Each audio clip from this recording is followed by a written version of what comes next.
what's going on, everybody? It's your buddy, it's your pal Spaz Phoenix, the YWC Reality Check. It is Royal Rumble season, baby, and that is Jake fucking DeMARCO. What's going on, bud? It's my favorite time of year. That's right. The Royal Rumble is back. We've got the men's. We've got the women's. We've got a ladder match. We've got a DIY versus a machine gun. It's gonna be electric. I am so excited for this. Something about this Rumble just has like that palpable feel to it. I think because the last, I want to say, since 2020, I don't think we've really had a winner, especially on the men's side. That was an unpredictable and kind of any possibility moment. We knew Cody essentially was going to back-to-back it. And with the long-term storytelling of Triple H when Triple H took over, they had a while where they were trying to tell you, hey guys, don't worry, some of it might be predictable, but we're going to prove to you that predictable can be okay. Exactly. And they did that insanely well. In spades. But what it also did was like, okay, we're ready for a surprise now. Exactly. And when you do get surprises, that's why it's so unexpected yet enjoyed. You know, it's gotten to the point where they're not trying to subvert expectations. They don't want to have someone turn on someone just because, you know, you two have been together for years now and you've worked together, and guess what? One of you got a singles title and the other one gets the number one contendership, and now we're going to turn on each other. Why? You know, things have a logical throughput. And as I've told you before, I genuinely get excited over the fact of storytelling making sense, because we went for so long with the audience of one, you know, the chosen one in the back. Say his name. Well, it was an audience of one. That's why we got say fart his name jokes. And he appears. Yeah. I believe in Vince McMahon. Oh, God. Careful about that.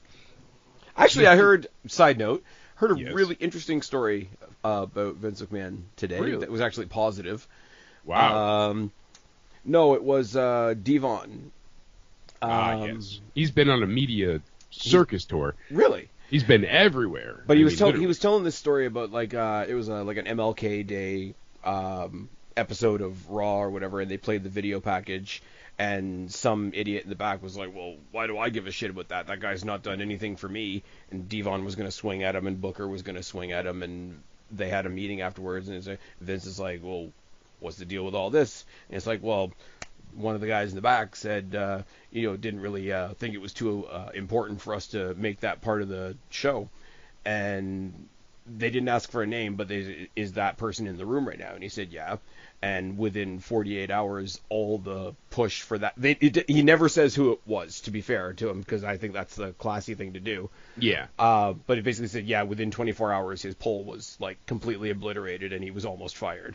Mm-hmm. And I'm like, all right. Like, it's one story against a lot of bad stories, but like, if you want to be fair, you want to tell a whole balanced story, like, that's pretty decent. That's a pretty good thing on Vince. Like, and I mean, also two guys you wouldn't want coming at you in that way in real life, Devon and Booker T. Especially back then. Oh, but, God, they would rough you up, no doubt about it. I mean, Devon probably still had some ECW in him at the time, so... Yeah, and Devon, like I said, with him releasing his own YouTube channel, he's been all over the place, and he was talking... I didn't so that's what I meant through the media circus tour. He's been on every podcast of wrestlers, you know, from Undertaker downwards. Okay. Chris Van, you know, he's been all over the place, and it's great.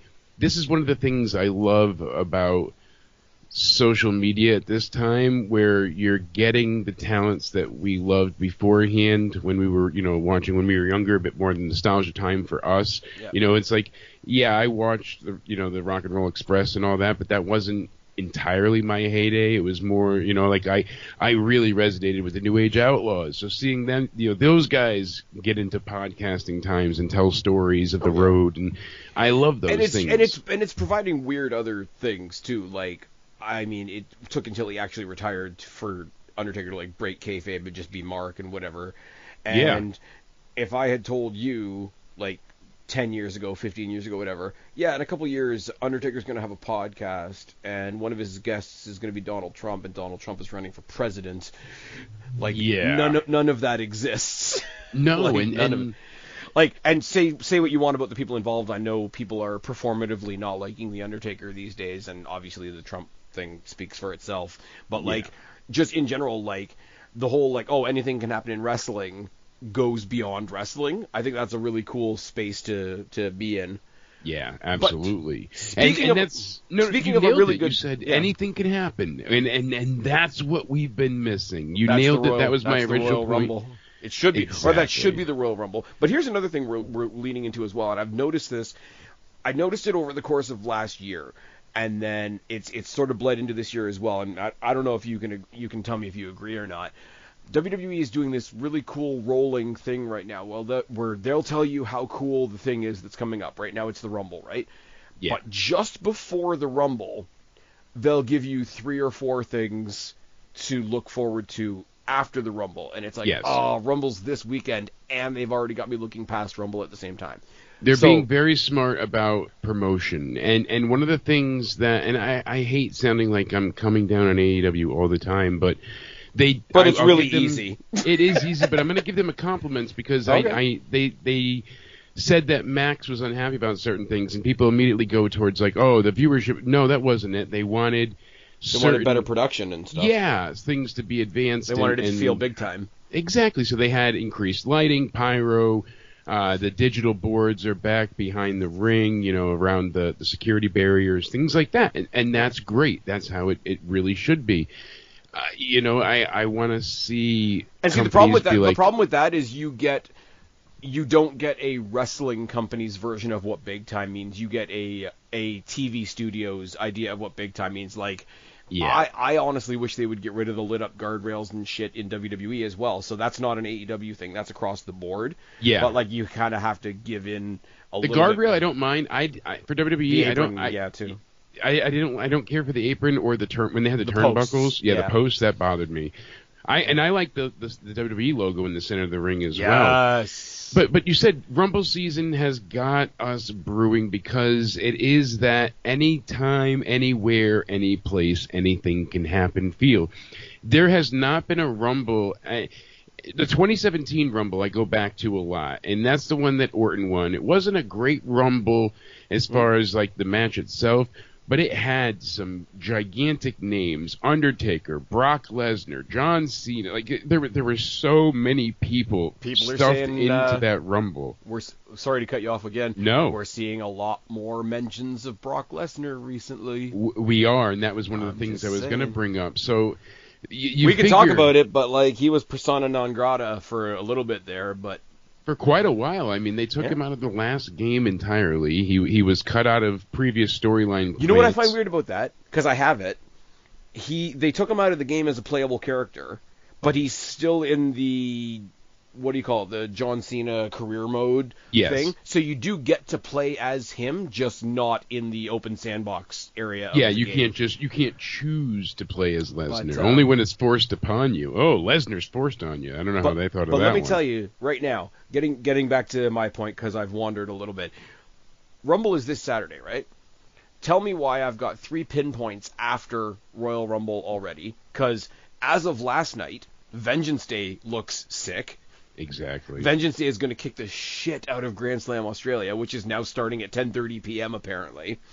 That's a story unto itself. We've got, Cody Rhodes and Kevin Owens this weekend in that ladder match that's been incredibly well built. I'm already kind of looking past that to something that's incredibly obvious after this past Monday Night Raw. What could it be? Is Da Punka. I don't know. It's the match that Cracky Khan wishes he could have promoted. And we announced today, where's the loudest crowd they've been? Oh, would Backlash in France? Would it be Lyon, France? It would apparently. Be. Now they're doing Clash in Paris. So I'm just imagining right now that crowd that they had in Lyon, which was in a relatively regular size arena, I think. Like I don't remember it being incredibly. It was obviously loud. It was made a big deal of for the rest of the year. It wasn't an incredibly large crowd or an incredibly large building. The building that they're doing in France, and I didn't write down the name of it because I'm that guy, holds 40,000 people.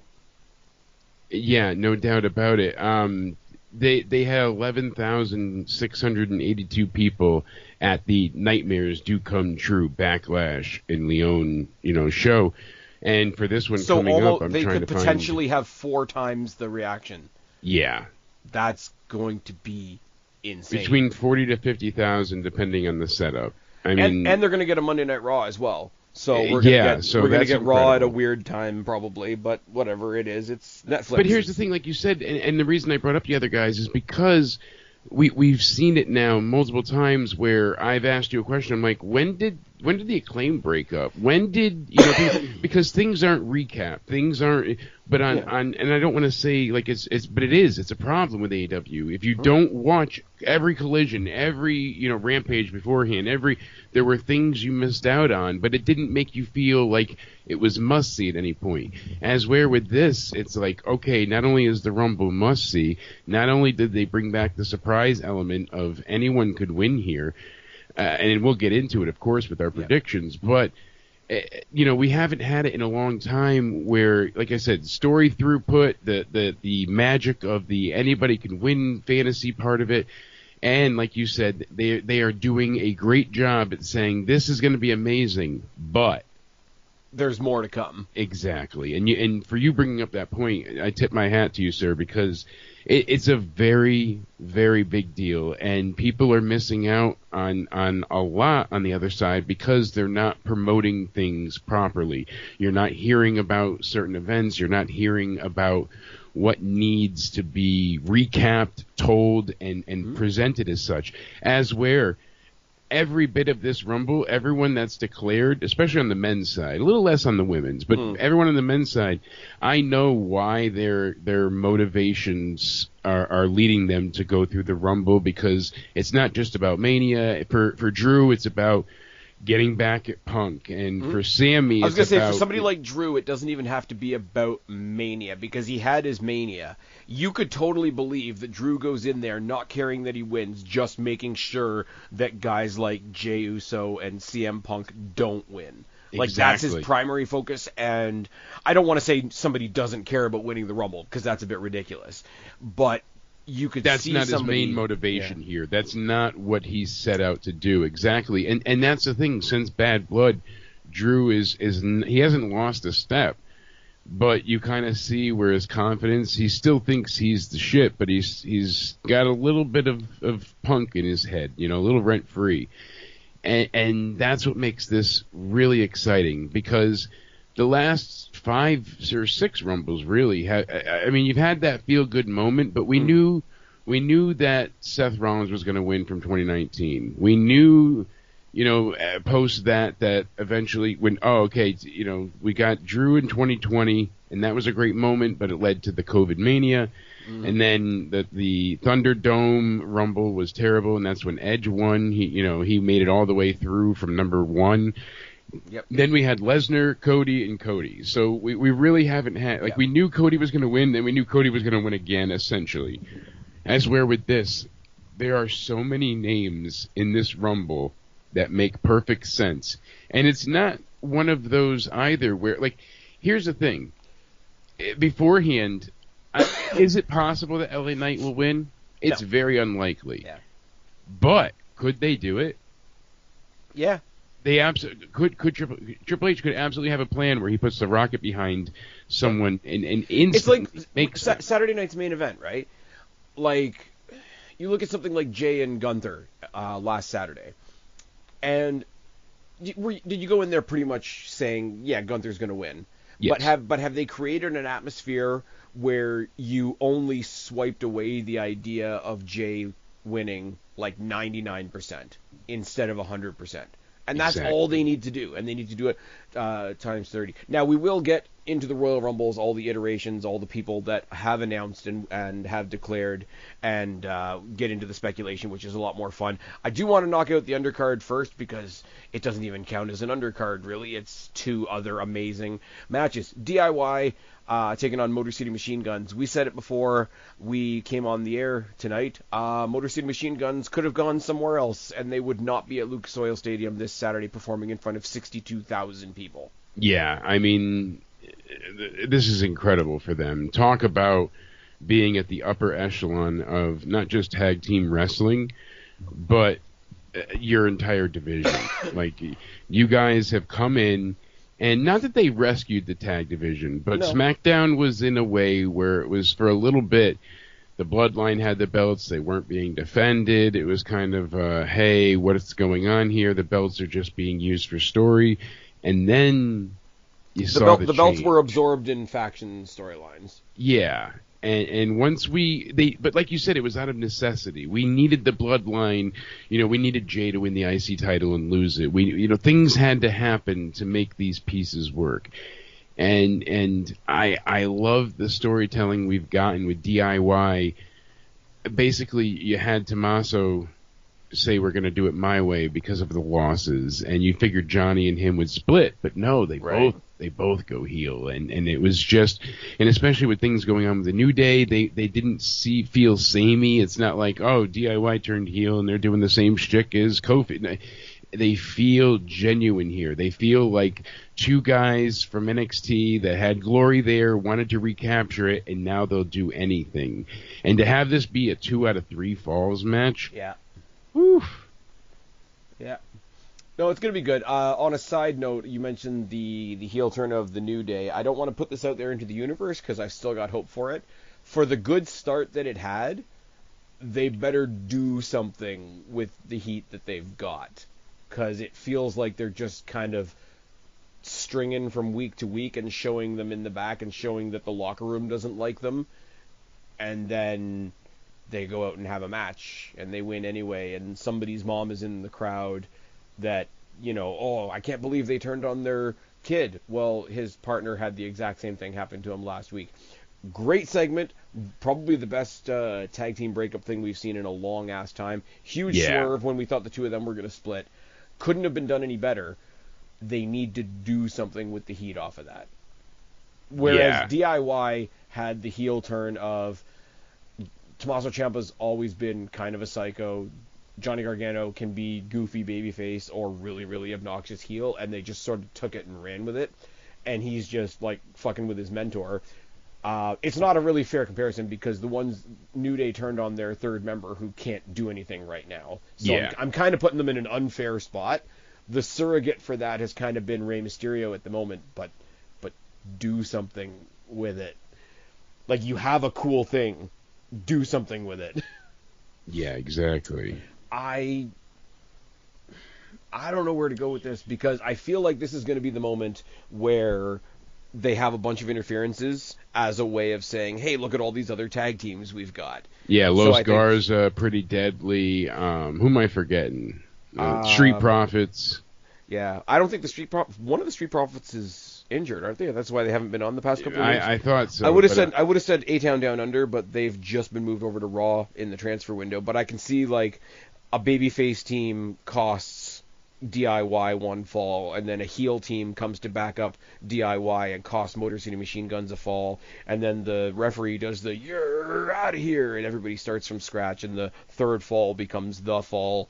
It's kind of by the numbers, but it's kind of a good way to like flex that you're trying to do more with your tag teams in front of a stadium that huge that's going to pop for everybody that comes out. I don't know. I don't know whether you give it back to the Motor City Machine Guns right away, because they basically came in and got the titles and then got screwed by DIY. I don't know whether you put them back on them right away. I don't know whether you see, because I know Tongaloa's still injured. I don't know if you see potentially Tama Tonga and Fatu get involved and try to put themselves back in the mix, and that's the big surprise after, Jacob Fatu had the cool, more like a segment on Saturday night's main event with Braun Strowman, and they want to parlay that into something else. But again, that kind of ties into what is Solo doing, or the Bloodline still fucking with them, etc. Use it as a showcase, but don't let it take away from the fact that you've got two amazing teams there doing great shit. And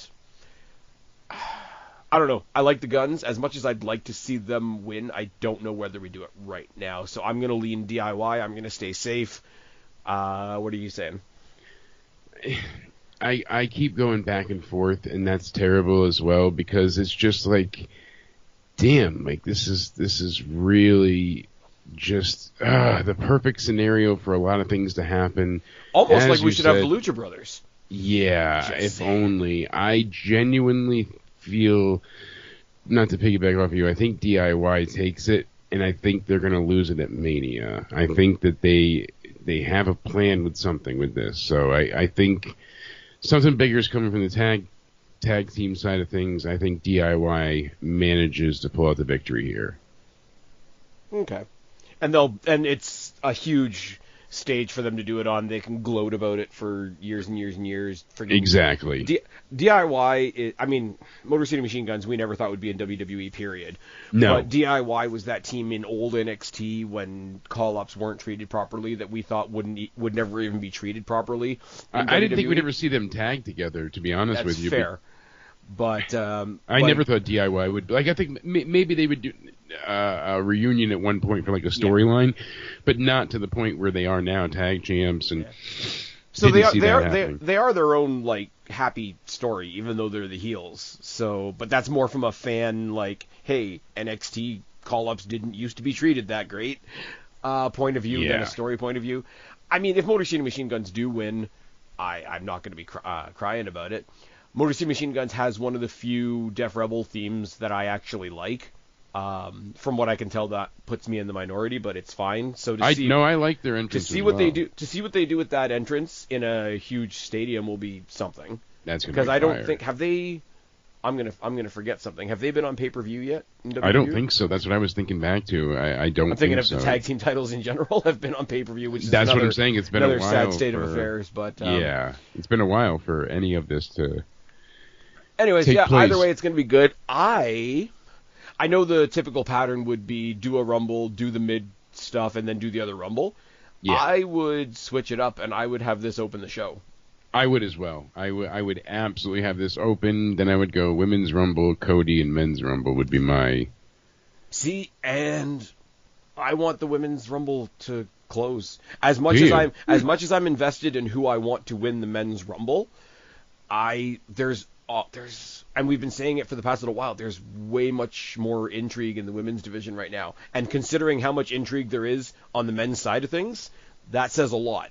Yeah, no doubt. Because out of the two, have a better idea with the men's than who's winning the women's. So, yeah, my guaranteed win for the men's literally changed 2 nights ago. Yeah. So we'll go with the other not Rumble match. Cody Rhodes, Kevin Owens in the slight matter of a ladder match for both belts. This is great because I love that Owens took the Winged Eagle title and made it his own. Yeah, and he's like, no, I'm the champ. I got the visual pinfall on you. You suck. This is what it is. And it's like, oh, shit. All right. You guys are, it's going to be a brawl. Like, they made this feel like, all right, it means something. Both men have put their titles on the line. Yeah. And it means something for both of them. The fact that they both had to relinquish a week ahead of time their titles and have them symbolically hung, both shows over the ring was just a great touch. They hung them on Saturday, and they were hanging over the ring at the end of Raw. I have to believe they're going to be hanging over the ring at the end of SmackDown. Do we see something where Kevin Owens brings it down and tries to make a symbolic move, like, I'm taking my Winged Eagle back. You don't seem to think it's a real championship anyway. I'm coming for you. I'm coming for that.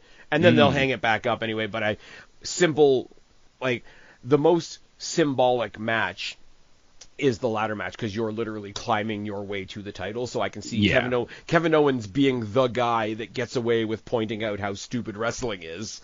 I could see him doing something like that. No, I'm taking my belt back. Fuck you. Even on the match graphic, it's like half the WWE title currently and half the WWE Winged Eagle title. So somebody's going to be up until this Monday and stuff that we're going to talk about later. I would have said I'm pulling for Kevin Owens to win. Unfortunately, due to unforeseen circumstances, I am no longer pulling for Kevin Owens to win. Yeah, no doubt. Originally, I would have liked to have seen it happen, but because I said before, Cody's bigger than the belt, and so are most of his storylines. But as you said with what happened Monday, it really is. Punk's not going to want the main event if Cody doesn't have the title. So there's a lot of things. He's going to have that John Cena effect sooner than I think a lot of us thought, in the sense that John Cena was the champion a lot, and he carried the belt, and if you beat him, you became the champion, and you had the belt because you were now the champion. But if you beat John Cena for the championship, that belt also became a symbol of, I beat John Cena. Because of how little it happened. I think in very short order, you got a guy that won back-to-back Rumbles, main evented back-to-back Manias. He main evented 3 WrestleManias in 2 years, which is something that, by virtue of the way math works, hasn't happened before. Yeah. Like, he main evented 39 and main evented both nights of 40. So 3 main events in 2 years, off the back of 2 Royal Rumble wins. So he's already the guy. Like, whatever he wasn't getting in his younger career, he's getting it back tenfold now, and good for him. I'm not saying that in any disparaging way, but because there was up until Monday, there was a big point to be made of Cody could have a match in many ways without the title. Kevin Owens and Sami Zayn would be like a really good story, especially with Sami Zayn in the current iteration, where is this intentional? Is he attacking people? Is it really a wanton mistake, or is something more nefarious at play here? It certainly has that feel to it. Okay, and this is sort of related to the Rumble, but not really. If I were to ask you right now, do you think we have heel Sami Zayn by WrestleMania? Yes. Because I don't think, like, you got all the bad guys getting in his ear saying, like, why don't you be selfish? Why don't you go out for yourself for once? You've got all the mistakes that he's made to the good guys that are giving him the side eye. And you've got all the ass kickings that him being a good guy has gotten him, and you've got everybody pointing out to him, it's like, yeah, but you've never been a world champion. You may have been to WrestleMania, but you've never been a world champion. Like, even Karrion Kross, who is like playing this like straw that stirs the drink character, coming along randomly to say, like, and he's a dickhead, right? But him going over to Sammy and saying, like, stop worrying about everybody else, worry about yourself. It's like, it's the first time Karrion Kross is not sounded like a dickhead. Yes, like so an evil. And the way Kross being in your side doesn't make him sound like a dickhead anymore. Like, something's happening there. A world of opportunity at your feet, like you said, just to be the man to kind of nudge you over the edge. I really think we're going to get something big with Kross post Mania. I feel like finally they have a really good idea of who his character is, what he's doing. They got him away from The Miz. Like, they got The Miz out of his group by putting them on SmackDown. They also got rid of the Wyatt Six by putting them on SmackDown. Yeah. I feel like, with all due respect to all of those people, I think they're really clearing the way for something for him. And unfortunately, we're now hearing that Alexa Bliss is not making her comeback, as obviously she was already supposed to on the 13th episode, but still from there. Apparently, it's a contract kind of hold up at this point in time. Apparently, there's finagling on both sides, and you know what? I'm going to say this for right now for the people that are trying to do the whataboutism and the gotcha. No, that is not the same as trapping somebody in a contract that doesn't want to be in the company anymore. Yeah, that is not the same as a Ricky Starks or a Ray Phoenix. Okay, headsets are doing something funny. There we go. Anyways. Can you hear me still? I can hear you now, yeah. Yeah, gotta love Skype. But no, absolutely. And that's the thing, it's like, there's gotta be something, Mm-hmm. There's always that little bit more. So with this having all of the undertones, everything, I'm gonna say Cody retains. I'm gonna say Cody retains too, but with the way we saw him at the end of Raw, which we're going to be talking about a lot because that segment at the end of Raw was fantastic. Incredible. I don't know how to say this any better way. He looks like he's in distress. Like, he looks like he's not in distress in the sense of like he's not a big name anymore, but in the sense of like everything's happening all at once. I might have the belt, but where do I actually fit in? Yeah, What no do I doubt do? about What's it. the right move? Is even worrying about the right move type of thing. Right when he was like, he just had his ass handed to him, and then before Punk came out, which we're going to talk about later, he was down in the corner being like, what the fuck is next type thing. Yeah. Like, heavy is the head that wears the crowd. It's lonely at the top. All those things. But could I we know. see? Oh, I think I said this to you before. If there's any two people that could pull it off, Kevin Owens, Cody Rhodes double turn. Yeah. I don't want to see that because heel Kevin Owens is hilarious and scary at the same time.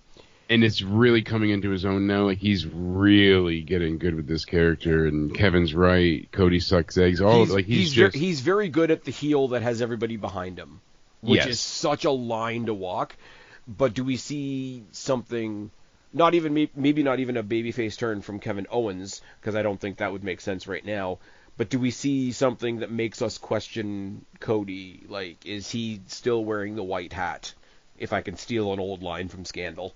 Because that's the thing. We saw this weighing on Cody, and instead of being like, "Hey, Punk, I'm glad you came to my face," and he's like, "No, you're coming to stab me in the back. You're the next one of people who I thought were my friends." CM Punk saying, "I'm going to stab you in the front. Don't worry."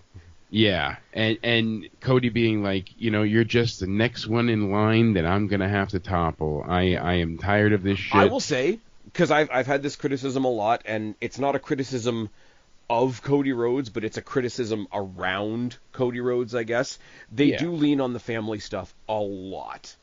Yes, like my brother is Goldust. My dad was Dusty Rhodes. My dad worked especially when he's talking to people that have an NXT history. He's like, my dad worked with you more than he saw me, and all that kind of stuff. CM Punk is the only one, and yes, it's partially because I'm biased. I'm a CM Punk guy. I'm not going to pretend I'm not biased. CM Punk is the only one that can have that kind of conversation with Cody Rhodes, where it doesn't feel like, okay, we've gone through the promo and we've checked off the dusty box. Yeah, because they have the history. They really did come in and come up close to the same time, and that the whole promo based on the precipice of change of how I followed you, now you have to catch up to me, was so poetically perfect that it blew me away. And I don't say that often. I love when they were okay. If you want to take a deep breath for a second, I'm not going to give credit to AEW, but I'm going to give credit to something that happened in AEW when they came face to face in AEW briefly, and they had a promo back and forth. And I don't even remember who said what, but the whole idea basically being, AEW is great and all that, but I gave you the blueprint for AEW when I dropped the pipe bomb. Yeah. And I'm like, they could lean on that. They can't say AEW because everybody on Twitter will shit their pants. Yeah, but you know what? You might have written a revolution, but I gave you the pen and paper. That kind of thing. It's another thing. Like same with Drew. I created the bloodline because if I didn't take out Brock, you wouldn't have gone to Roman. You know what I love? You know what I love? A little tiny detail that I love, and Drew McIntyre brought it up kind of sarcastically. Who's on the cover of the next WWE 2K? Yeah, it's Paul and Roman. I think if you're Paul Heyman, you're not the focus. You've made an entire career not being the focus. So being on the cover of WWE 2K in the background is got to be the big... Anything that Paul Heyman gets from here on in, I'm sorry, like my bias overfloweth at this point. Anything Paul Heyman gets at this point, he deserves, and more. Absolutely. And on that note, let's talk about another Paul that might be getting what he deserves at the Hall of Fame this year. Right? If the rumors are true. What a shocking turn of events this was. I was absolutely baffled, not expecting this at all. At first I was kind of like, oh, it's a bit of a joke, but no. It's legit. Triple H will be the main man out there. He's going to be the headliner for this year. And you know what? You figure his career has been over for quite some time now. Yeah. Since he had the heart issue, this kind of really helped solidify that. He's made pretty much comfortable where he is at this point. You know, he likes being the booker. He doesn't have any real, like, where he's trying to put himself in the storylines or make himself a focus. People are like, oh, but he was out there as the first person to be seen on Netflix. Come on, really? Yeah, welcome to the show. Exactly. It wasn't him showboating. Oh, yeah, you see the other one as well, Saturday night's main event, you know, Shawn Michaels officiating the contract signing. Oh, look at these old guys just trying to soak up all the spotlight. And I'm like, really? Did either of them take a Meltzer driver and sell like a fish? But no, like, realistically, like, I'm a Triple H guy as well, but I try to be a bit objective here, because yes, there's an optic of you're running the place and all of a sudden you go into the Hall of Fame. I understand, it's not a good argument, but I understand that argument is there. Yeah. But literally, what's he not done? Exactly. What's he not done in his wrestling career, let alone creating NXT, which was the petri dish for every change he's made to the main roster now and why it's as good as it is. Multiple-time champion, worked every part of the card. Has been the main event of Manias, has been the opener of Mania, has done every bit of in between. Like, you look at WrestleMania 30 when he took on Bryan. In two different really prominent factions when WWE wasn't really doing factions at the time. Yeah, absolutely. Yeah, like, and you look at the news right now, you know, you see about Nikki Garcia saying she misses Nikki Bella in WWE ring, and we know she'll be coming back, and we've got the Triple H announcement, and as you said before, the Clash in Paris, and, you know, they've got their just so many massive news events today, when typically it's a Wednesday, it's a slow day, it's, you know, these type of things, and it's like, I for one think they should shut. always drop their big news on Wednesdays. I agree. That's just as me. well. It's just because it's in the dead center of the week. It's a perfect balance between Monday and Friday, between Raw and SmackDown. I mean, it's really just, to me, it just makes sense. Wednesday's a really good news day. I think if they're going to do a press conference, they should do it on a Wednesday. I think if there's a huge announcement, maybe a gigantic contract signing, like somebody I didn't always like, and somebody that I've warmed up to, even though they're in AEW, especially after seeing them live, and especially after seeing them make positive overtures to WWE, is Kenny Omega, right? Just as one example, right? I came around on Cody, I came around on Kenny. If they ever manage to sign Kenny Omega, please announce it on a Wednesday. I'm just saying, like, and I'm not saying that with the sarcasm out of my voice, I would love to see what a Kenny Omega would look like on a WWE stage. Oh my God, Cody versus Punk versus Kenny, triple threat for the WWE Championship at WrestleMania, and do it in where should we do it? Should we do it in Florida? Yeah, we should do it in Florida. Let's do it in Florida. Let's do it right in Jacksonville. Yeah. They got a big stadium there, don't they? Anyways, so the men's ladder match is going to be awesome. I would be pulling for Kevin Owens, except the tag match will be a lot of fun. The winner, I don't want to say the winner doesn't matter, but the winner matters far less to me than I just think the match is going to be awesome, and I'll be happy with either winner. Motor City Machine Guns get the feel-good victory on the big stage. That'll be awesome. It'll prove that they signed with the right company. DIY gets the big win on the big stage. Then, hey, there's another NXT story done well. Excuse me. We're going to do the men's first. I'm going to end with the women's because that's how I want it to be on the night, so I might as well do it here on the preview. I'm going to go through the names. On your show, you're in charge, my friend, and guess what? We'll start with the men's. It's our show. Don't do that. Well, your side of the woods, I should say. There we go. We're not live. We don't have all the technical wonder and splendor, and you're not seeing my pretty sexy face and the mayhem hat. But let's start with the show supervisor. We'll start with the people that we know are announced for it. And then we'll get into some speculation of some other people. And funny enough, LA Knight was the first one to declare all the way back Yep. January 3rd. And Yeah, we're both looking at the same thing. Yeah. LA Knight, John Cena, CM Punk, Jey Uso, Roman Reigns, Seth Rollins, Drew McIntyre, Rey Mysterio, Sami Zayn, Shinsuke Nakamura, Logan Paul, Penta, Chad Gable, Braun Breaker, and Carmelo Hayes. Don't since ask Nakamura won have we had a real surprise in 2018. man, that but I'm was just saying, look at unexpected, that so. list, and Chad Gable really looks like the odd person out. Yeah. I'm not trying to be an asshole, but Well, you know what? Yeah, there's a couple of names that you're kind of like, every now and again.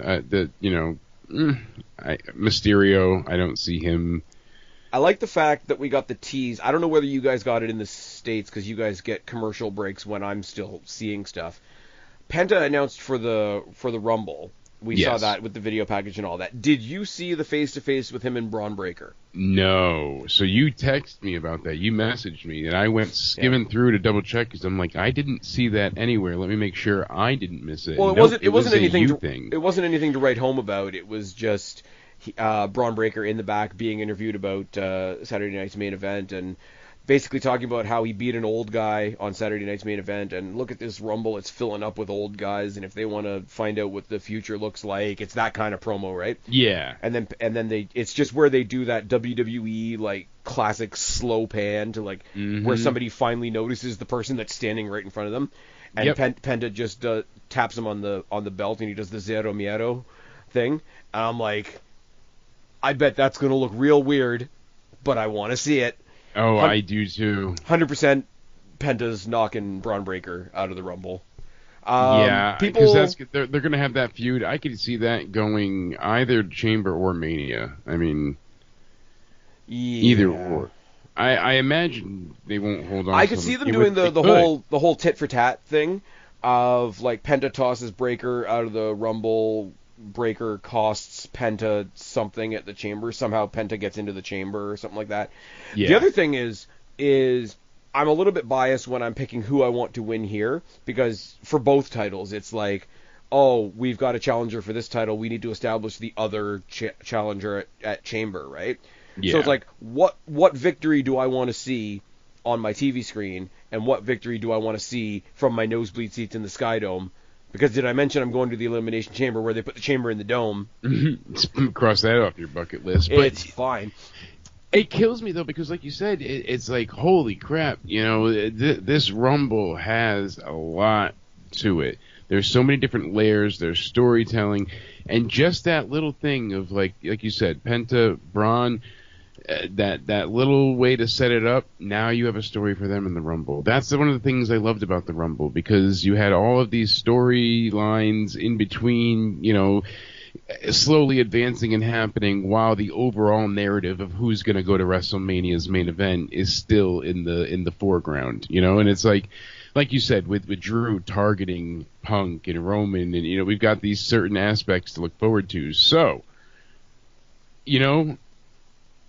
not this year, but there was a part of me at a point that could have seen Logan Paul win the Rumble. Not that we're gonna see it at some point. I feel like he's gonna win it. I feel like he's earmarked for a huge victory coming up. Okay. They brought him back. They made it triumphant. They obviously have a big deal with him, and now he also has an announced boxing match with his brother coming up. I saw that, and I won't be able to watch it because it's on Max, and also because I don't care. But with him and Jake facing off, it's also like, well, what can he do in wrestling without risking that fight getting canceled? So it's got me fair. Yeah. Because insurance companies don't play well with those things. That's true. I'm kind of cheating a little bit as far as surprises go, because I've got the NXT roster and the TNA roster in front of me as well. So I'm just going to skim. If you think of somebody you want as a surprise, let me know. I'm just going to skim. My main NXT. One is Joe Hendry. That's been building for the last year. I need to see the pop of 60,000 strong going fucking insane because they believe. Yeah. That's like when Ty Dillinger, you're like, he's got to be number 10. You know what the test is going to be, right? Because you know his intro has like the call and response, like the say his name and he appears. I believe in Joe Hendry. Yes. When they play the first bit, the say his name and he appears, and that arena screams the response, that's gonna seal the deal. If it's not already sealed, I believe in, yeah, that's gonna be.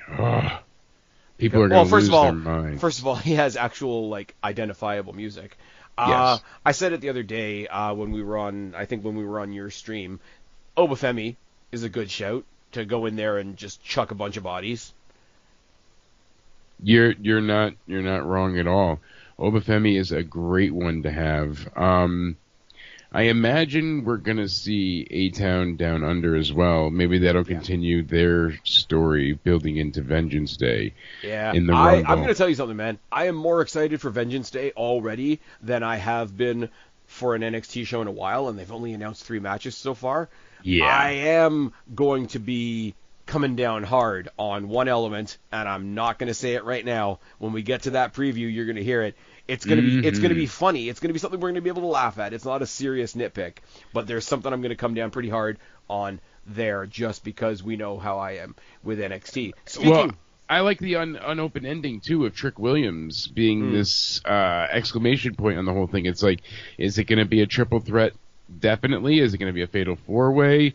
Are they going to hold off till Stand and Deliver? Oi, oi, oi. Like, what are we getting here? How are they There building? we go. What are we doing, bud? You know, and who's the NXT hacker?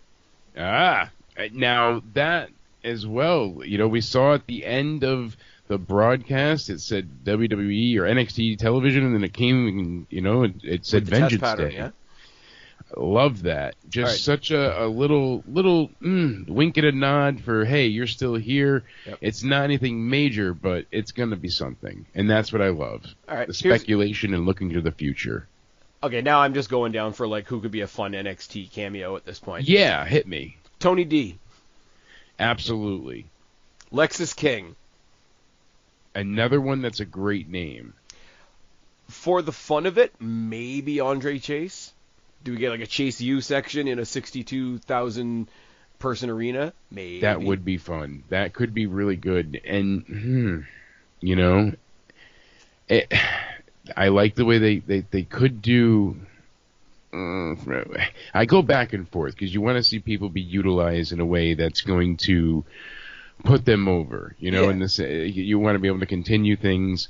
Yeah, but there are some people that just want to see them go in there cocky as all hell. This is going to be my shot. This is my rocket launcher moment, and get chucked in 5 seconds. Lexis King can do that. Yes, Carmelo Hayes is one of those too that I could see just getting cocky and tossed out. He announced himself off air when he attacked Cody Rhodes on Raw. Let's forget it too.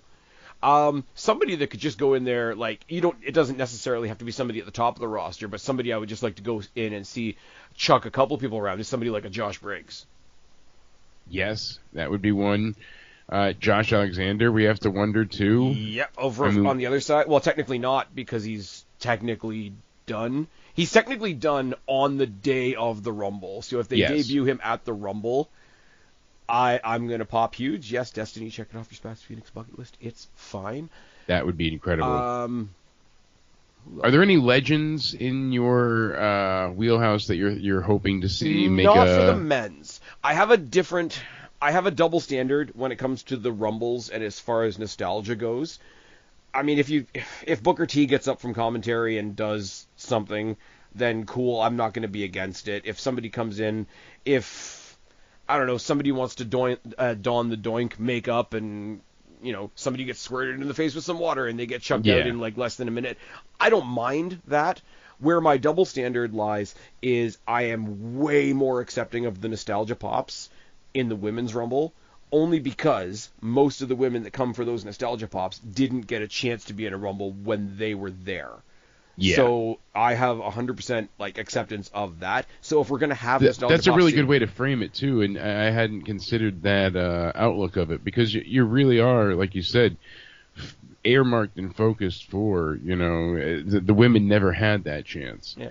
Another one that could be interesting, especially with his heel turn now, and maybe if he brings his boys with him, like as like Royal Rumble backup. how's a Wes Lee do in the Rumble? If he makes his entrance with Tyson and Tyreek behind him, just as heavies that are not in the Rumble but are just there to help him win the Rumble. He could even like cut a promo on his way down to the ring. I'm gonna make history. I'm gonna be the first NXT superstar that's gonna win the Rumble, and then maybe like he gets chucked out and his boys last longer than he does. Yeah, he could do something like that. But Wes Lee, I don't quite know what they're doing with him, so I'd like to see him have a really good night and having even a decent, memorable spot in the Rumble can do that. He doesn't like Wes Lee coming into the Rumble is cool. He doesn't have to win for that to be a cool moment. And no doubt about it. Now I'm flipping over to the TNA side of things. You already said Joe Hendry. Yes. Another obvious one is Moose. Moose is another good one too. So Moose, I want to see square off with Obafemi though. I was trying to think. Yeah. People are saying Big E is supposed to be a big I don't see him making a return. He doesn't look like he's in any type of ring shape to me. He looks very slim compared to what he used to be because he was such a meat of a man. He's working with Marvel right now. Yeah. He's doing the friendly neighborhood Spider-Man. Apparently he's doing voice acting for that. Hey, all power to him, by the way. For somebody that had his primary life kind of taken away from him, he's found himself into a lot of different venues. He's done the desk job stuff at WWE. He's got the charity that he does, the Our Heroes Rock thing.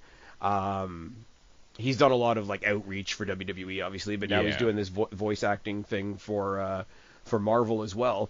Marvel's not a bad pot to stick your hand in either. I'm just saying, like it's not now.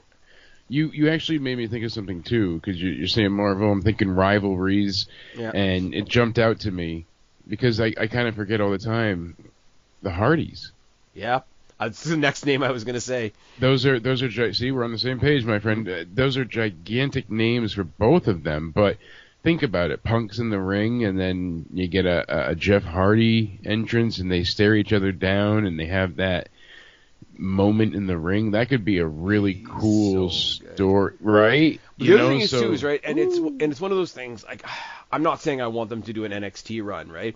But before the TNA thing was announced, they're like, "Oh, would you ever want to go down to NXT?" NXT wasn't around when you guys were coming up, and one of them, I think it was Jeff, said, "Well, I'm kind of a completionist, and I see two titles over there that I've never held," and it's like, I don't want them to win the NXT titles, but I would like them to come in and say that they want them. Yeah, no, I'm right there with you. It makes the belts look important. Moose, give me Moose and Oba with a moment in the Rumble that leads to maybe like a spectacle at either on some insane.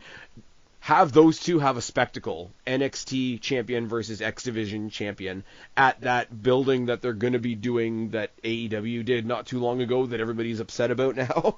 Yeah. Just because. This is how you work with TNA, by the way. Yeah, no doubt. This is how you really do it. Speaking of former TNA talent and then cast out from AEW and then doing great things in NXT, Ethan Page.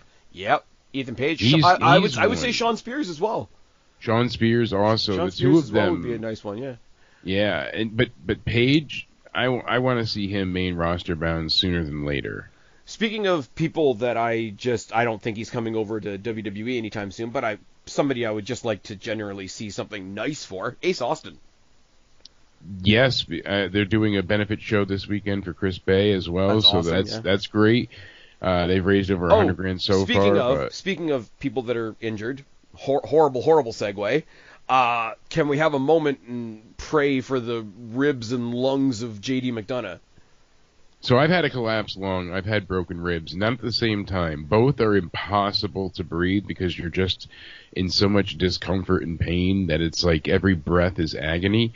Now having those two combined where like it hurts to breathe, to inflate your lungs because of the popped, lung that you have, and then also having broken ribs where you can't expand your chest.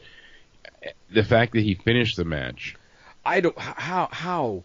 I do not and know. I mean, he I know, took that backbreaker and all of it. I mean, I know we're in the era where like Cody came in to the Hell in the Cell with his tit hanging off, but like, how's he not dead? I don't want to wish that on anybody. No. But how's he not dead? Like how he broke his ribs from the back. How did he not like fuck up his spine? When if you follow him on socials, he's like got a really good sense of humor about the whole thing too. Yeah. Like one of his tweets was like, "Oh, if you're gonna be stupid, you better be tough," or something like that. And the night after Raw, he came out and he said, "Oh, I just want you to know that I don't have a concussion, though I am under like the WWE's enforced protocols for concussion. Don't worry, guys, it's not a concussion. It's just a couple broken ribs and a punctured lung." Like, fuck me, man. I mean, that punctured lung too. That's the one. With Judgment Day sort of looking like they're on the way out anyway, I hope they can do this in a way. And I'm not saying like Triple H with the Beautiful Day videos or anything like that, but I hope they can bring this back to like, this guy really fucked himself up and he busted his ass to get back here. Do we get a hero's welcome JD solo return when he gets back? Maybe he even goes back to being Jordan Devlin. Yeah. I would really like to see that, because talking with the guys over at the wrestling, or not talking with them, but talking to people in their chat on the live stream the other night, one match in NXT history that goes really, really undermentioned is the ladder match for the undisputed NXT Cruiserweight Championship, Jordan Devlin and Santos Escobar. Ooh, I forgot about that match entirely. Remember Jordan won it at a Worlds Collide event, and then COVID happened and he couldn't come to America, so they had to crown a new Cruiserweight champion, and they did that round-robin tournament where Santos Escobar finally unmasked, and he was the champion, and then they stared each other down, and it was the end of it was the end of a COVID episode of NXT where they were just staring each other down, and Shawn Michaels came out from out of nowhere, just pulled a ladder out from under the ring, chucked it between the two of them, and left, and that was the announcement. It's really good, and it's really underrepresented because it happened in a time that nobody wants to think about anymore. But like, get me Jordan Devlin. Like, tell me he's leaving the name JD behind because it stood for Judgment Day. Yeah. Do something stupid like that. It's fine. Let him go back to being Jordan Devlin. Let him go back to being the Irish Ace, and let him come back to a hero's welcome at least for 1 week. Let him get cheered for a week, and if he turns heel the following week, then fine. But like, a lot of people cashed in their chips early on JD McDonough, and a lot of people are really switching their tune after he broke himself on Raw. And I'm not laughing because it's funny. I'm laughing because holy fuck. Exactly. Like, the whiplash, all of it. And I'm grateful he's okay, but in that moment, I'm also glad that he got the recognition that he deserves. So, because that's like, they made a big when the Netflix thing started, they made a big point of like, look at our new fancy desk and it doesn't break and whatever, and that's fine because it means you're not going to do table spots every 5 minutes, but it means when somebody hits it incidentally, they're going to be fucked. Yeah, exactly. Anyways, I just wanted to like bust in with a little moment there, like, let's give JD his flowers a little bit. But I'm glad you did, because like you said, he certainly deserves it, and I hope when he's able to come back, we see him get, really what he deserves. All right, I'm just going down the TNA list now for other people that I think would be Well, fun. I was going to say, here's one we haven't brought up. AJ Styles. Should be cleared by then, apparently. So that's a name that could be returning. I mean, AJ's a big one. I mean, he hasn't been on television since, October, I think? When he took on Carmelo Hayes? When he took on Carmelo Hayes, yeah. Yeah, I think that was the last time. Do we see Dolph Nick Namath, I would like We got to see what he's going to say this Thursday on TNA. Yep. First time he'll be speaking. He'll be opening the show. A lot of people have made the joke, and I mean, he hasn't done anything to stop the rumors himself, but people have mentioned top dollar AJ Francis. My thing is, if we get him, Casey Navarro, his tag team partner, also the Destiny New Era champion, I would love to see Casey Navarro in the Rumble. But right next to him is the next guy that I wanted to say, and it's kind of not the biggest name in the world, but just a guy that I like and would like to see get a huge pop for it. Eddie Edwards. Yeah, he's one. Certainly, he's one that really could, benefit from that. What about Matt Cardona? So we saw him in Ring of Honor. We saw him in AEW briefly. Then he had the title match against Joe Hendry, and people were like stoked for that. He's got a lot of name value now. Here's the thing: him working with TNA, like everybody else. We said it the other week. Everybody that's leaving TNA, we think is coming to WWE. This is one of those cases where him going back to TNA makes me more convinced that I'm going to see him on my WWE TV screen. I feel like the deal. I don't think he'll sign. Yeah. I don't think he'll sign with WWE. No. I think he'll stick with TNA, who will let him go to other places, and one of those places will happen to be WWE because of the deal. Yeah, this new partnership, it's not new, but the newly announced official, NXT. I feel like the tester was the last, like, since 2022. Yeah. They've been feeling it out, and now they're seeing TNA be able to have their own live shows.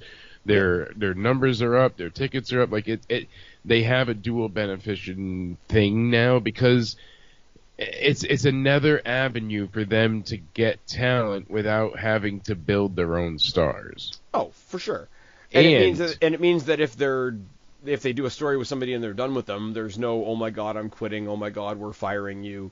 Like, you just move on. Exactly. It's almost like you move on to the next territory. Okay, speaking of the territory, speaking of old school, let's just get some big beefy monsters in there. Let's get Hammerstone and Jake Something in there.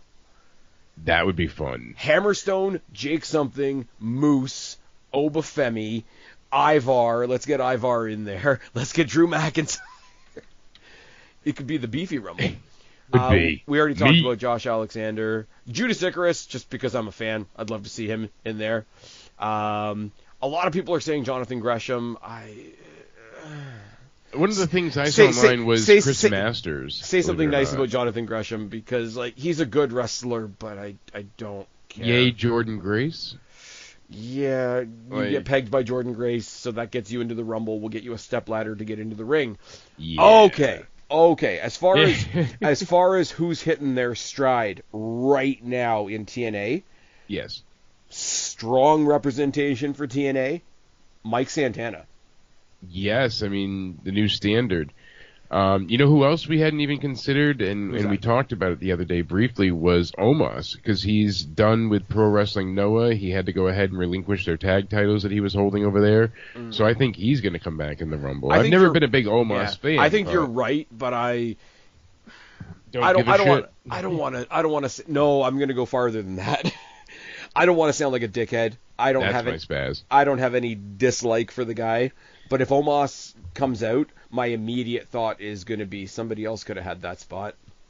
Or if he's going to come out there, then at least make it like a real big spectacle of an elimination. If it's not a huge payoff moment and they have him come back just to have him come back. Because like, say we get Moose, like we were talking about, right? If we get Omos squaring up to Moose, all I'm going to think is, you could have done that with Obafemi. Yeah. Exactly. And PWI Insider is saying that AJ Styles should be cleared in time for the Rumble. So fantastic. He's on the schedule for the Indianapolis event. So looks like the GOAT's returning, baby. Nice. I'm trying to look through the roster and see, like, it's a 62,000 people strong house that AJ Styles built. Yeah. So what about Heath Slater? People have said that would be a good one to bring back since... for like the Rumble moments for that the people comedy like to thing? get into. Yeah. To have like the Santino spot. You know what? Honestly, Santino wouldn't be bad either. I'm not trying to flood the Rumble with TNA people, but there's possibilities out there. Heath, Santino, somebody like that. Somebody, like I say, somebody coming out as Doink or whatever. Austin Theory will probably get chucked around by a couple of big guys and have the big gulp moment. I haven't seen, I know they just moved him to SmackDown. They don't have The Miz listed here. And The Miz is one of those guys that's kind of always there. Yeah. So what are they doing with The Miz? Does Miz have a square off with Karrion Kross, who's also not listed? Do we see any member of the Wyatt Six? Oh, we have to. And if we're gonna get a match, or we're gonna get moments with all the big guys, just get Eric Rowan in there. Yeah. Eric Rowan mixing it up with like Moose and Omos and Oba and all those people. There's so much, like, they give us so much, we speculate to so much more, and then there's more on top of that neither one of us is thinking about. And there's going to be a surprise in there, I'm sure. Yeah. And there's the fact that, like, out of the people that are announced, like, I already said it, like, the day that Penta debuted on Raw, I was like, you know what that means? That means we're going to see Penta in the Rumble. It means we could see Penta in the Chamber. And then big capital letters, we're going to see Penta in Money in the fucking Bank. I know. But that totally skips over the fact that we're going to see, what does Penta look like at WrestleMania? Penta and Braun Breaker. Penta, he doesn't even need a title match, but for him just immediately going for the title makes so much sense. Penta Braun Breaker at Mania is something. Yes, absolutely. It's one of those, I said it before, and granted, one of the famous times I said this was when we got Ryback and Bray Wyatt. I'm like, oh, that'll be weird. I want to see what that looks like, and I was incredibly wrong. But Penta Braun Breaker feels like it's something. That really, as soon as you said it, I was like, ooh, like every now and again you'll get a match and you're like Braun and Jacob Fatu were like, oh, this could be good, and it was. That one you could kind of put together because, oh, this guy's going on a Wrecking Ball run on Raw, this guy's going on a Wrecking Ball run on SmackDown. Of course they're going to meet each other, but I wouldn't have put Penta in there right away with Braun Breaker. I don't know where I would have put him, but. And no, we're not sticking him in the LWO for all the assholes on Twitter. All right, so we've had all the fun. We've done all the speculation. We've done all the fantasy booking. Pick a name. CM Punk. After Monday. You bastard. I mean, I know how do you not go with it? I mean, I can see them not, and that's kind of the story, but the way they wrapped a bow around it on Monday, and I mean, it seemed like if anyone was going to face Gunther, it wasn't going to be Punk. It would be Cena. It would be, like there's other matches on the horizon, and I hope it's not Goldberg. People were saying Goldberg might be in the Rumble or Goldberg might be, obviously returning. I've never been a big Goldberg fan. Oh my God. Give me the moment, sure. Oh my God. I just had a thought because I'm an asshole. Ooh, get me, baby. Okay, so we've got the tag match out of the way. We've got the title match out of the way. Men's Rumble's first, because Women's Rumble is closing the show, because Spaz booked it that way, apparently. Entrant number 1, heel Kofi Kingston, comes out. No music. 62,000 booing him out of the building. Oh my God, I can't wait. I want somebody to come down here and destroy him. Entrant number 2, Brock Lesnar. We said it earlier, and have they turned so heel that Brock Lesnar coming down and killing Kofi Kingston as he should again, as he should have, as he did, as he should again, then now forever, are we to the point where that would get a pop? Yeah, I really think people would go nuts because it's been well over a year. The Vince McMahon vitriol has really toned itself down. People are not as we've exterminated focused on the ghost before. of Vince finally. Yeah, it unless doesn't you've feel got like AEW in your thumbnail. We're far enough away to the point now that it doesn't feel like Vince. It's not Vince's company. There's a different vision. There's a different way of handling things. Like, I'm not delusional. I know he built these things and built it up. We wouldn't have WWE without him. I'm not saying that. But even if you're not an NXT guy, even if you're just a fan of the jobbers, like, you're seeing the change that's happening. So in the middle of this wrestling renaissance, it's like, fuck yeah, let's see what's going on and let's see how we can go ahead and manage it. Okay, so here's where I'm torn, right? Ultimately, I want WrestleMania to be main evented by CM Punk versus Cody Rhodes for a championship in the proper main event as the final set of middle fingers to Tony Khan.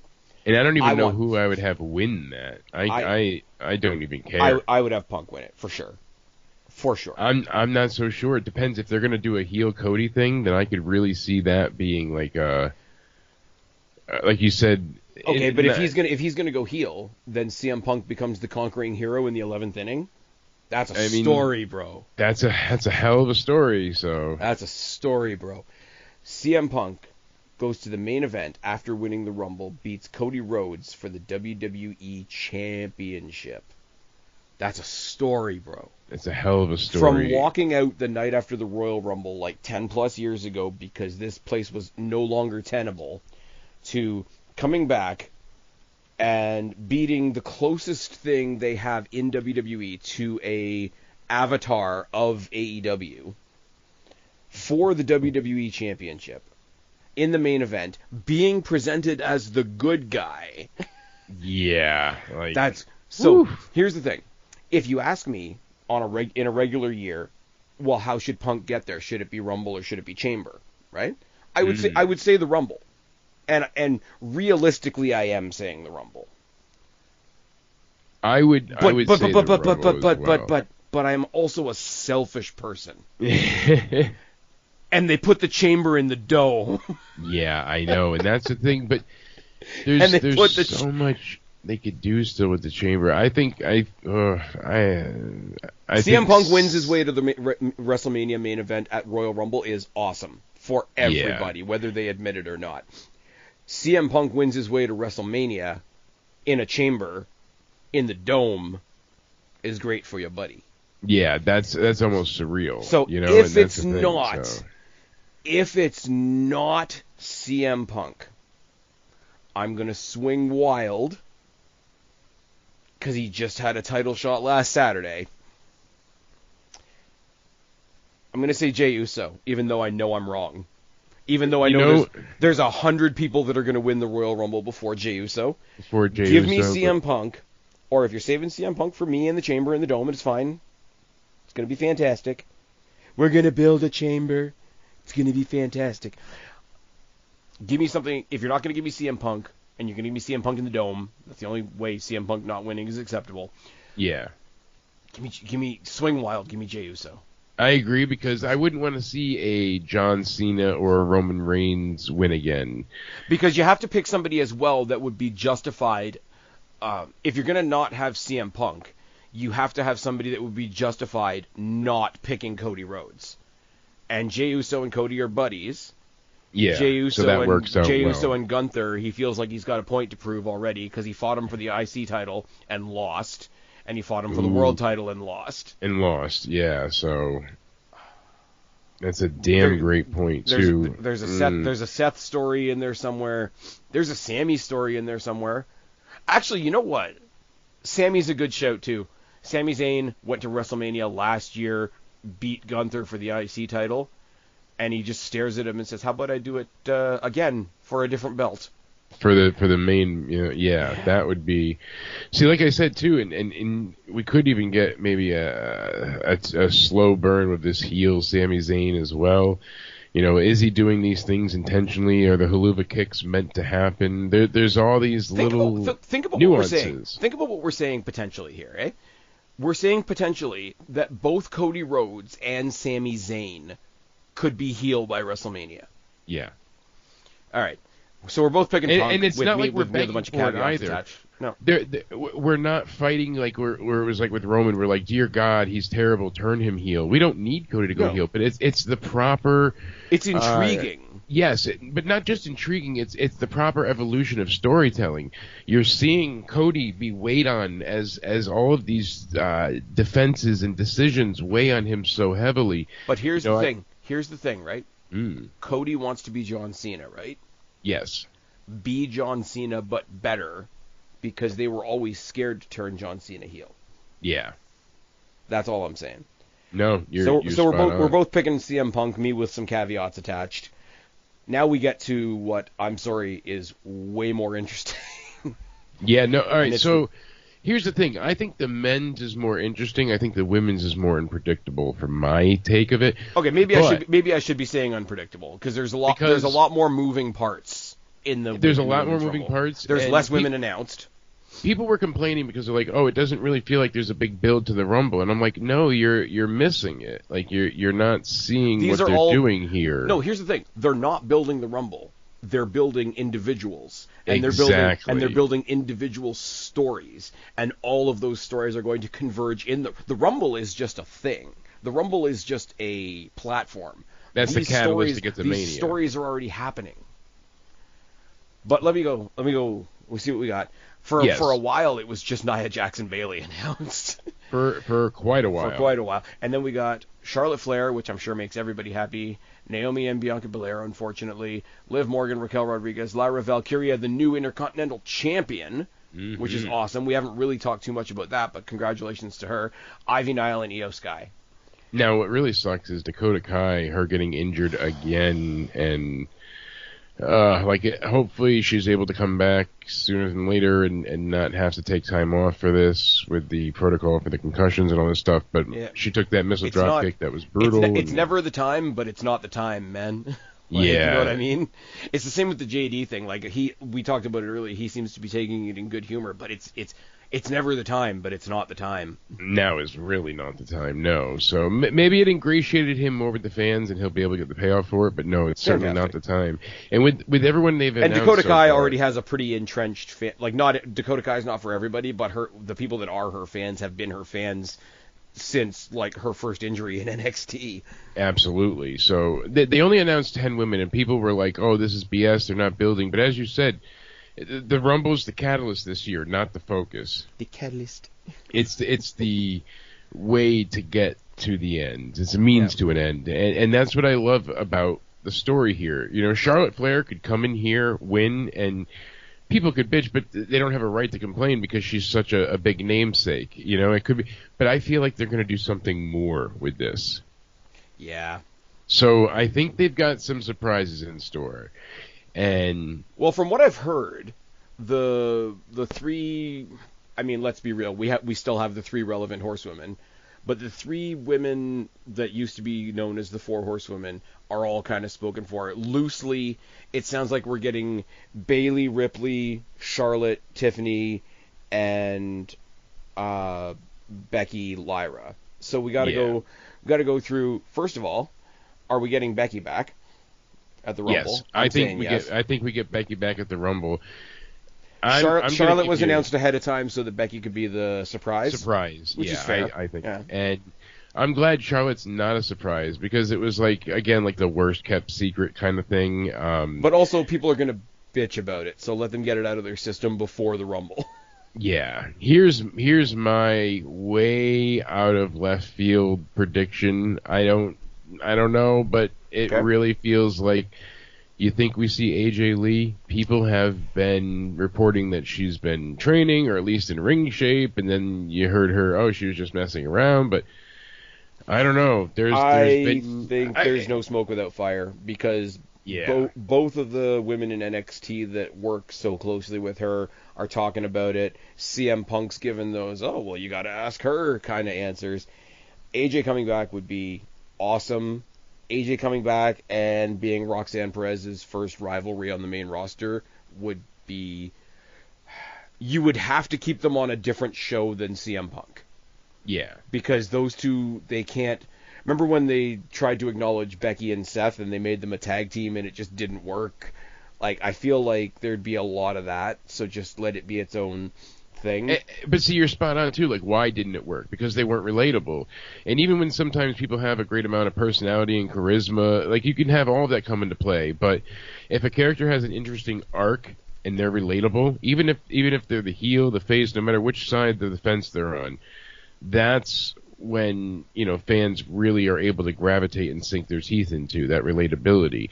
So having these wrestlers one by one kind of cut that my dream to be in WrestleMania. Yeah, it just because everybody dreams about being the guy, the girl, the person, the man, the woman, it. So here's the thing: is I think we're going to get Roxanne Perez to come up. Oh yeah, in this Rumble, 100%. I think we might even get Cora Jade. I don't know if she's going to be called up, but think the rumor that I'm hearing. And it's only a rumor, it's only rumor and innuendo, whatever you want to say, is that once Roxanne Perez goes to the main roster, she's going to have an extended run in TNA. I've heard that as well. Which is awesome. which is awesome. Apparently, her and Masha are going to have a very good feud. Sign me up for that. Okay, I've might been as high well on might as well Cora might Jade as well for a say while. it. Might as well say it. Masha showing Yeah. up in this Rumble would be awesome. There's precedence for the women's champion from TNA, the knockout champ, being in the Rumble. It's happened, But you know what it twice is? now. It's like the Nemeth thing. Like, Nemeth's not the champion anymore. I would still like to see him show up. Moose is a mid-card champion. Like, me saying Masha would be awesome in the Rumble is kind of irrelevant to the fact that she's the champion right now. It's cool. It's like company representation and all that kind of thing. Third year in a row, we're going to have their championship represented and all that kind of thing. But also it's Masha Slamovich, and she's awesome. Masha Slamovich she's not announced here, but Masha Slamovich coming once again face-to-face with Shayna Baszler, who they met at Bloodsport over. Which was incredible. And so here's another aspect of it, too. I mean, because we're getting a lot of things of substance. So I think Pure Fusion Collective, we'll see the PFCs in there as well. People are saying Michelle McCool. Yep. I think Jade Cargill's coming back and going right for Bianca and Naomi. And this is one of those things where not everybody in the Rumble necessarily has to be aiming for a shot at WrestleMania. She might be coming for whoever took her out. Exactly. Now, here's the thing. Here's the thing that's with gonna be great. Here's the thing with that. Jade's great. I really hope one way or another she's breaking away from Bianca Belair. Not just a dig at Bianca Belair, but I would like to see Jade Cargill do something as a singles wrestler, because I think she's gotten already, in the limited time that she's been there, she's already gotten a lot better. Now, is it Naomi? Is it Bianca Belair? Is it both of them? Or are they going to do it the other way, where they're going to say, oh, Charlotte, I did it for The Rock? No, Charlotte took her out because she wanted her out of the way before she made her comeback. Because a lot of people are sharing around. Remember when they were showing her around to all the rosters before she picked a brand? And then she came face-to-face with Becky, and then she came face-to-face with Roxy, and then she came face-to-face with Charlotte. Mm-hmm. So they're going to do this whole, Charlotte was getting ready for the Rumble, and she knew the one person she really couldn't prepare for was Jade, so she took her out. And I'm like, please don't do that. Yeah. Because you know what people are going to turn that into. Exactly. We don't have to say it. I don't want to get I was about to say demonetized, like I make money here.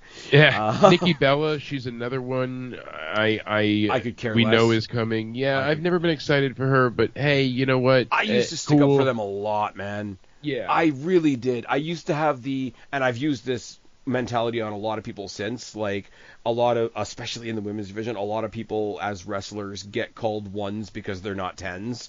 And the Bellas were like working up to a 5, a 6, a 7 at the peak of what they were doing. And there's other people similarly like that are not giving you 10 stars at the Tokyo Dome, but are great wrestlers, great superstars, etc. I'm really bummed that I coined that phrase on them, because she went and did the whole, I've made my WWE money, now I'm going to go make my shitting on WWE money. Oh, wait, the shitting on WWE money has dried up because WWE's kicking ass right now. Maybe I'll go beg back and show up on Netflix. Fuck off. You brought up the exact point that I had a problem with, and that was the thing. Like, she has come and gone and come again multiple times on the bandwagon of wrestling's great. Oh, wait, it was the worst thing that ever happened to me. I hate life. This is terrible. Oh, wait, no, wrestling's great. Of course I want to go back. Oh, no, I'll never go back there. That place is horrible. Oh, they're going to take me back. Like you said, that ebb and flow it's of the a volley. negativity. And I hate to say it, but Ronda Rousey did the same thing. Yes, that's what ruined her run initially, because the fans loved her. Everybody cheered for her, and she was over like Rover, and then she came out with those like shoot-style interviews, fucking trashing the fans and really coming down on not people. Not those, because I think that was a really misguided attempt at playing a heel. I mean, like when she left WWE. No, even early on, though, I'm saying she was kind of having those things where she was coming out against the fans in her first year, and that really like just set people against her, and then she was getting that like negative reaction, and she didn't know how to handle it. No, for sure. When was it one of the SummerSlams where she's like, "Don't you know what I just did for you?" I'm like, don't do that. No, unless you're turning into that character, don't do that. We knew she wasn't, and so Jordan Grace. Not only are we going to see her, she's been signed. People are like, "Oh, why wouldn't they make it a surprise?" Because everybody knew she was going to be signed. Everybody, but here's the thing, the worst kept secret. Here's the thing as well, though. It's like in a very different. She's not announced for the Rumble. No, in in a very different way, it's kind of like the Charlotte thing, though, right? Is if you've already announced Charlotte, that makes me think, what else do you have? If you've already let us know about Jordynne Grace, what else do you have? Yeah. It's more than that's why I think AJ Lee or some type of like momentous return, because that's one people have been clamoring for years. And she doesn't have to make a full return; she could just do the Rumble, granted. But you want to talk like the Vince times and strapping a proverbial rocket to someone's ass. I think Grace is gonna get like she's my pick for winning. So I think Jordynne Grace for winning the Rumble. Wow. I think they're gonna go with a surprise, a big standout impact moment. Pun how much intended. of an impact will she make? Absolutely. She's a 3-time TNA Knockout champion, one of the strongest performers out there, legitimately, like pound for pound, incredibly strong. And no, that does not mean she has to immediately be booked against Bianca Belair. Everybody needs to calm the shit down. Have you met Rhea Ripley? Exactly. And she's already been ingratiated with the fans. She's been, as we mentioned in the Rumble before, she's been in NXT. We've seen her do other things with WWE. She's not a new star. No. So people know her. She's going to get a really big reaction. They know that she's recently signed. She's not all elite. She's all meat. And we're going to see that beefy baby knockout and possibly go ahead and make a new record for the Rumble.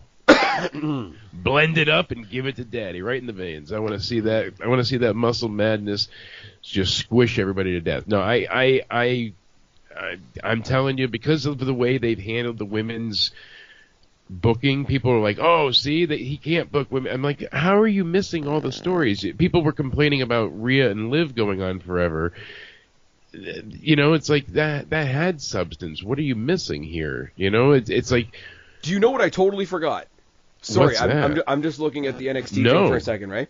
Yeah. Do you know Santino was interviewed like forever ago, and they asked him if he was going to be in the Rumble, and he said only if he could break a very specific WWE record, which could only happen recently. He says, I want to be one half of the year that a father and a daughter compete in consecutive Rumbles on the same night. Ariana Grace, yeah, that would be a really lot of fun. Cool. She hasn't wrestled she's been doing the mediator thing between NXT and WWE, which has been a lot of fun. Yeah, but it means we've seen her more on TNA than we've seen her in NXT. Yeah, she was on commentary for the tag match, I think it was. Yes, when the NXT titles were defended in TNA. Yep, great match. Such a good match, and. That this is awesome chant has never been more deserved in that moment. My God, the way they killed each other. Imagine, DIY and what's the other team that's fighting? Motor City Machine Guns, right? Gotcha. And at the remember when the Hardys came out unannounced? Yes. Remember, so imagine for one night only. That feel-good moment. Imagine if for one night only, and this is more of a Mania thing, but you could do it at the Rumble. There's no reason you can't. Have, like, Teddy Long come out for a night. It's like, this is not a tag team match anymore, player. It's a fatal four-way. And you get DIY, Motor City Machine Guns, Fraxium, and the Rascals. Oh, my God. And they all know each other. And they all know each other, realistically speaking. Because DIY have been on NXT, what do you want to say, like scouting Fraxium. Yeah. Motor City Machine Guns obviously know the Rascals. The Rascals know Fraxium. Motor City Machine Guns don't really know... Do they? No, Motor City Machine Guns don't really know Fraxium, but that's neither here nor there. But that kind of works in a way, too, because you have all these different elements, so... Okay, I like that kind of build-up. You've already mentioned Cora Jade. From the trios that are in NXT, I'm going to pick one from each. From Shotzi's group, even though Shotzi's my girl, I'm going to pick Gigi Dolan out of that group to represent that group. Yeah. Fallon Henley, the women's North American champion, obviously would be an awesome shout. Not for long. I mean, fair. But that's going to be after the Rumble, though. So you still got the representation going on there. It makes me think, because we have that match, that we're not going to see Stephanie McClure in the Rumble. Or we do, and Fallon Henley runs in and chucks her out. That wouldn't be the worst thing to have. Jackson or Legend. Yeah, that wouldn't be bad, and I was disappointed they didn't win the tag titles, but Fair, yeah. Kalani Jordan, even though she's kind of doing a weird bitchy heel turn thing. yeah, she's kind of got this thing going on, and people are like, "Oh, what about Raquel Rodriguez?" I'm like, I don't see it at this point. She hasn't even really gotten a higher profile being with Liv. Never mind. Yeah, never mind. Like, it's one of those ones that you have to say with a little bit of sympathy because she doesn't have momentum because she's been taken out so many times because of her all her health stuff.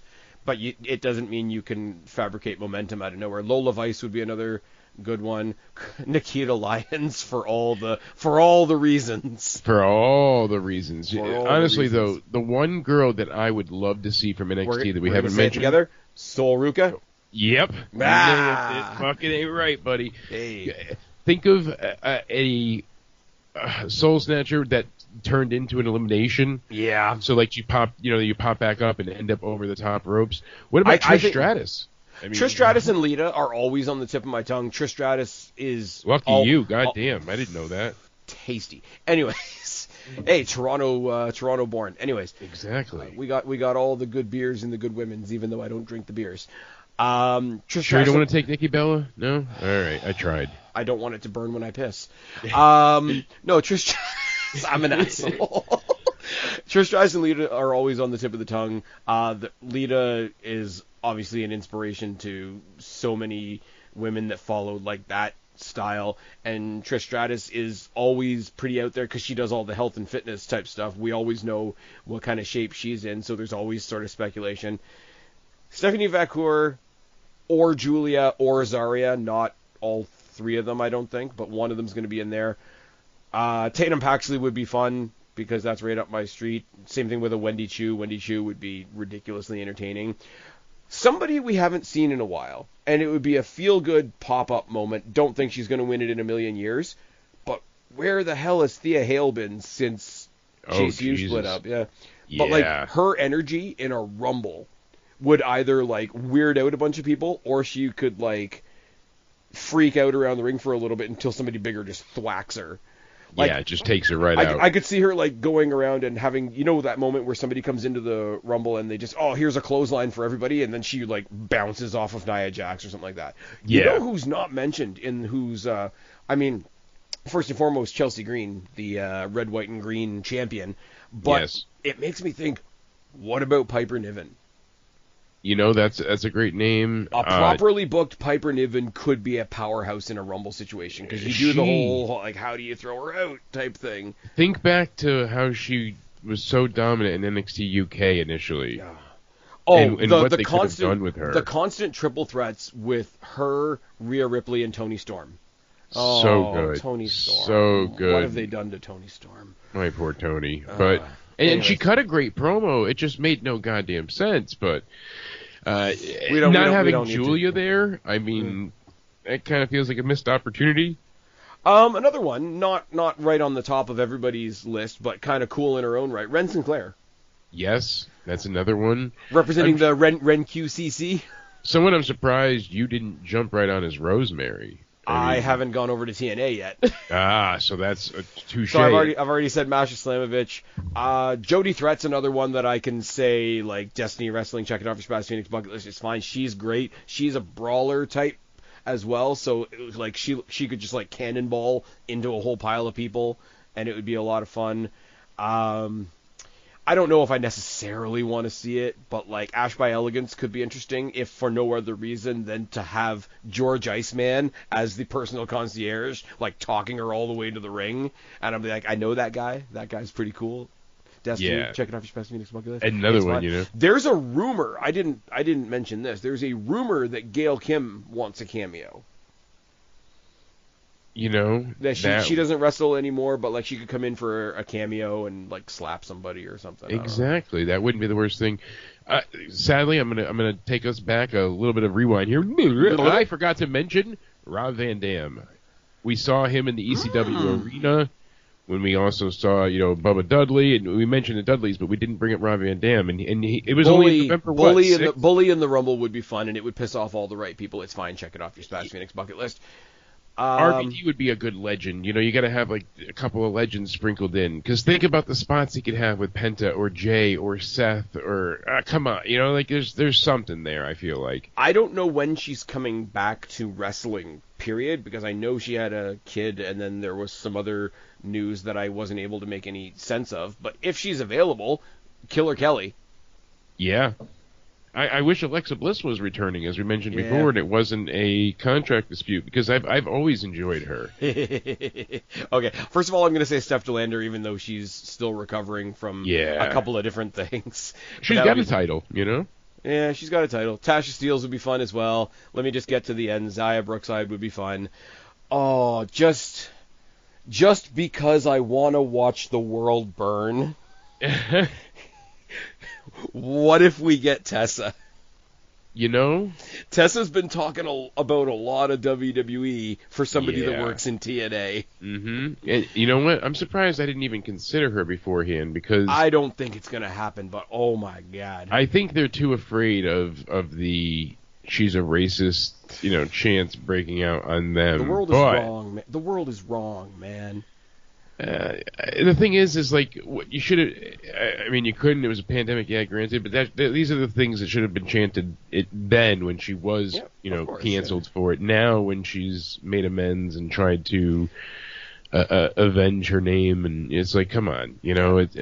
So and to the surprise of absolutely no one, I'm going to say Rosemary would be a lot of fun too. Yeah, I mean, we mentioned it before. That's what I said. I'm surprised you hadn't mentioned Rosemary, but yeah, Rosemary, she's one that certainly would stand out. I'm trying to think of like legends women that we haven't really touched upon that they would want to go back to. If she wasn't tied loosely to AEW, I'd say Beth Phoenix. Yeah. Like they've got a lot of powerhouse women in that roster right now that could do some really good spots, or even just like give them the rub type thing. Giggity, it's fine. As far as a winner, right? I don't. Whereas I know exactly who I want to win the men's, I don't know where I want the win to be. If the history making thing, if Jordynne Grace wins the Rumble on her debut, that would be awesome. If Roxanne Perez becomes the first person from NXT to get called up in the Rumble and win, that would be awesome from the historical point of view. I can't shake the feeling that Charlotte Flair is gonna win. I'll be perfectly honest with you, man. My hands are up in the air, even though you can't see them. I don't know who I want to win this. Yeah, I picked Jordynne Grace because I was like, all right, going into the preview, I've got to have somebody. She's a new signing. Like, logically, it makes sense, but I said, I don't know if I said it to you, but I definitely said it in some other chats and whatnot. Not necessarily Masha Slamovich, right? But I think it would be cool, because she's the champion right now, I think it would be cool if you really want to solidify this WWE TNA partnership. And you could do it with the guys too, but I mean the women is such the focus in this case. Masha Slamovich wins the Royal Rumble, challenges, say, Rhea Ripley at WrestleMania, WWE champion versus TNA champion at WrestleMania. Yeah. Something like that is going to happen one day. I don't think it's going to be this year, though. But I wouldn't hate it. Somebody brand new to the company like Grace, somebody just up from NXT like Roxanne, neither one of those has really happened before. The closest you've come to that is Motor City Machine Guns having 3 matches and winning the tag titles, but that's not quite the same thing. Yeah. But somebody in another company winning the Rumble and going champion for champion at WrestleMania would be gigantic. And because of how gigantic it is, I don't think it'll happen 10 years from now. Yeah. But the maybe possibilities not even that are there. far out. Maybe 5 years. Yeah. We're living in the area where I can have that thought, but also know that it's not happening right now. Yeah. So because I think it's going to be Charlotte, I'm going to go with Charlotte, but it's not like I really hope it's Punk, like I have it with the guys. Yeah. And it's you're cursed with variety. Like there's so many good options There really are. Like you said, Ezra Punk, like I really want to see Punk win because I want him and Cody now. Like they made me want that match with that, and the way they stopped each other from leaving, grabbing the shoulder, grabbing the arm, throwing each other back. Like, oh God, it's so good, and I just genuinely am so excited to see where we go from here. Okay, so quick rundown because there's only 4 matches. I've got Cody, DIY, CM Punk, and Charlotte. Who have you got? So I've got Cody, DIY. I'm going to say CM Punk and Jordan Grace. If I was going to be different from you for the men's, I mean, people are saying like, oh, we'll get Gunther versus, Goldberg, and I really don't want to see that. No. Him and Cena, I think, could be a great match. And you can get to Goldberg Gunther without doing it through the Rumble if you're even going to do it. Exactly. So there's other ways to handle it, and I don't know. I'm not sold on that. So I'm not going to lie. If Gunther's in the chamber and I get to be there for it, I will pop on the night, but I won't try to say that it makes any sense. Yeah. I would pop too, but I get it. I don't know. I want to see this really work out. I want to see this be a great plan, and they're like, okay, we went and we decided things, and we're making this work. Like I forgot the one thing that I was supposed to ask you at the beginning of this podcast. God damn it! I'm going to ask you a question. I just want a yes or no. Okay. I just want it to be a yes or no because I think it's yes. During the we could get the announcement anytime. No. But during this Rumble pay-per-view, yes. Do we get the announcement that next year's Rumble is 2 nights? No. Okay. Because it's in Saudi, I think they're holding off. Fuck, that's right. If they weren't in Saudi Arabia, I think they would do it 2 nights. Do they jump ahead like they have done in the past and say, hey, in 2 years we're going 2 nights? Maybe. I mean, I don't know if they'd want to announce it that far out because it would take away. Then people would really be like, oh, look, they don't want to do anything with the Saudi Rumble, huh? Didn't they announce for one of the cities, hey, you're getting a SummerSlam and a Survivor Series in the following year's WrestleMania or something like that? Yeah. I don't know. So it certainly could be. And I would say it even more than WrestleMania. There's not a pay-per-view that makes more sense to go 2 nights than the Royal Rumble.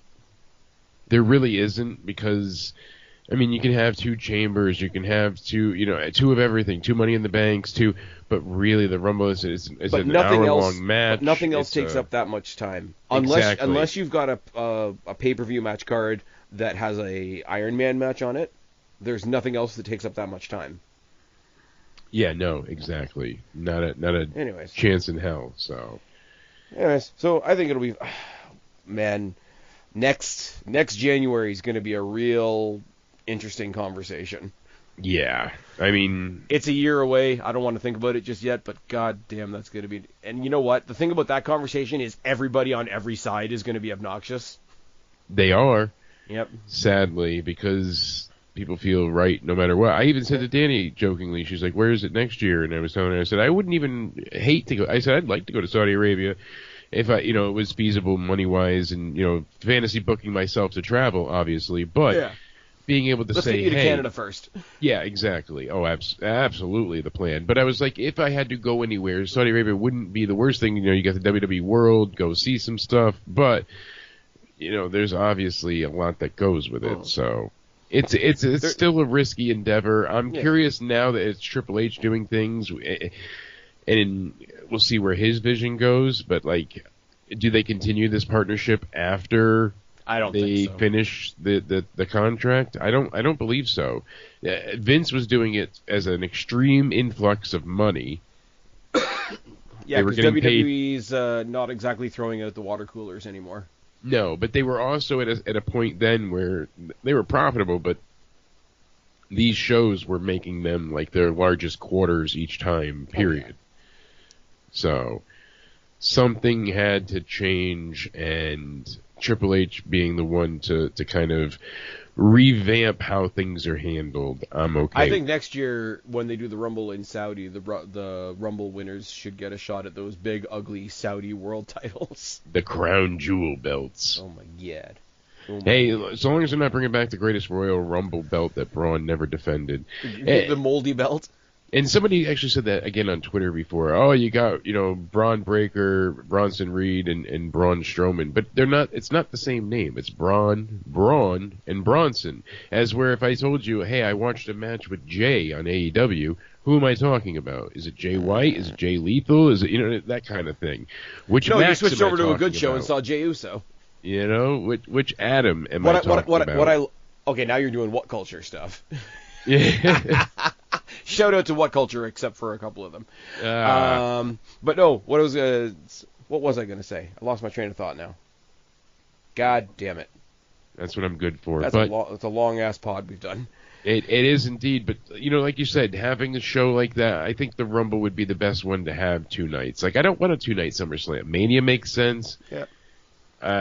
Even I wouldn't want a 2-night Survivor Series, but 2 nights for the Rumble, 2 nights for Mania. Absolutely. I don't think they'll do it for Survivor Series because I think, like, out of the big four, I think a lot of people treat Survivor Series like the redheaded stepchild of the big four.